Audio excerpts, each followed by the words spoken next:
1 year since we released Late Check-In by me, Jimmy Goings.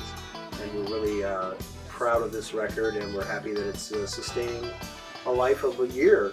Took a long time to make it, and basically for me to check back in as an artist, brought this together as a compilation of work I've done over the last 45 years. It was like opening a coffin a little bit in a couple ways. What is the album about, and why should people listen? Well, I hope people listen because it's just a compilation of good music. I think it's good music. There's some social commentary in there that might trigger some conversation. There's social commentary that was made 45 years ago that hasn't changed, which should trigger some conversation. The other songs are based in a lot of common sentiments and feelings, I think, with other people who go through the same kind of transitions that I've gone through over that period of time. With love lost, won, found, that's also part of why I wanted to release it now.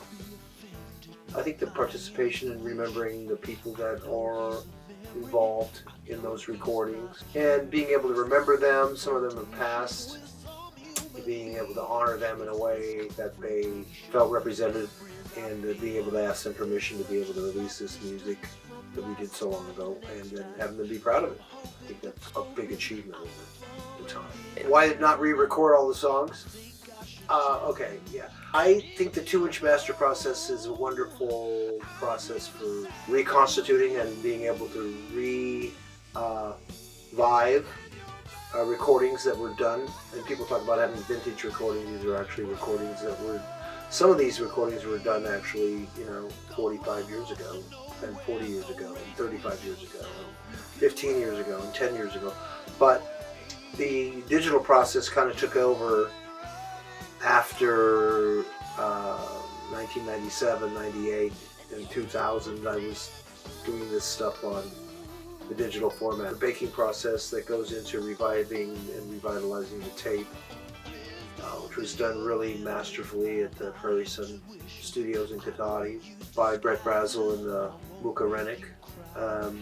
Yeah, I mean, I was really blessed with an opportunity to make these recordings come alive again. I prefer tape all the time, but it's limited. It's expensive, but it's also, you have to know what you're doing. You don't get to cheat as much as you do if you're doing digital recording. It also has its own sound, which I really like. It's enough for the first part. Late Check-In, available still as a hard copy, still available. Yes, and forever available. Right, Jimmy Goings, music. Is that what my website? Go to my website. Go to my website, jimmygoings.com, and you can order this record on CD. I just think it's better. It's a thing some people probably never experienced in their lives. Some people have experienced it too much, and some people never want to have to deal with it again. There is a next album. We're working on it right now.